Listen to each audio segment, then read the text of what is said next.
Today is Friday, January 31, 2022. I'm Pastor Michael, and this is Wilderness Wanderings. Our text is from Hebrews 11, verse 28. Because of his faith, Moses was the first to keep the Passover Feast. He commanded the people of Israel to sprinkle blood on their doorways.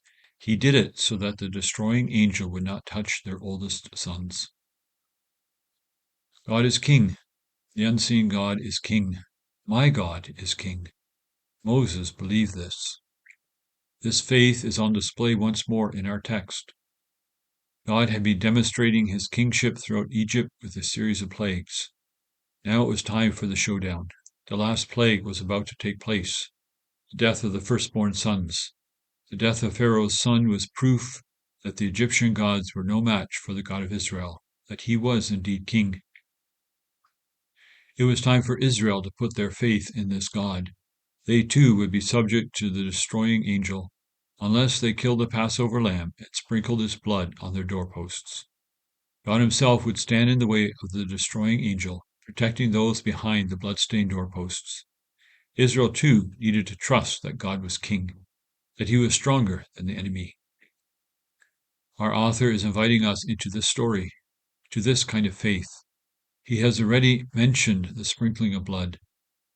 In 9 verse 11 to 22, he compared Christ's sacrifice to the sacrificial rituals of the Old Covenant. The blood of animals protected Israel from God's judgment, yet it was insufficient. Christ's blood is far superior and cleanses us permanently. Our text specifically mentions the smearing of blood on the Israelites' doorposts to avoid the death angel's work. This act was an act of faith in an as yet unseen event. This first Passover was an act of faith that God would save Israel. She was yet in Pharaoh's clutches. All subsequent Passovers looked back to the event of the angel of death passing over the home sprinkled with blood, that God himself stood guard protecting his covenant people. But this first Passover was an act of faith, that redemption was at hand. Our celebration of the Lord's Supper looks both backward and forward.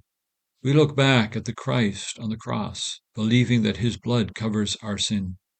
Our author recognizes that the reality of cleansing and the experience of it do not always come together. Thus he often writes about the cleansing of the conscience. Even if we don't feel cleansed, we are. We believe it in faith. We look back at the cross. We see God's love for us there, his firstborn, his only son, dying for us. He died, we live. As God passed over the Israelites who lived behind the blood, so we live shielded by the blood of Christ. Christ is that Lamb. He is our Passover. He was sacrificed for us. The Lord's Supper is also an act of faith looking forward. Salvation is much more than just forgiveness. It is full restoration of the entire cosmos. Life in this world can often be discouraging. We see the evidence of poverty all around. We are diagnosed with disease. Loved ones die. Disagreements sever relationships, even marriages. Wars bring destruction. It's difficult to imagine a world without all this pain. But in faith, we participate in the Lord's Supper in anticipation of the day when Christ will return and set everything right. Our tears will be dried. Our sorrows will be no more. Shalom will fill the cosmos and our hearts. Our Christ, though unseen to our physical eyes, is King. He is stronger than the enemy. He has overcome. He will see this done. As you anticipate that day, go with the blessing of our God. May the peace of the Lord Christ go with you wherever he may send you. May he guide you through the wilderness, protect you through the storm. May he bring you home rejoicing at the wonders he has shown you. May he bring you home rejoicing once again.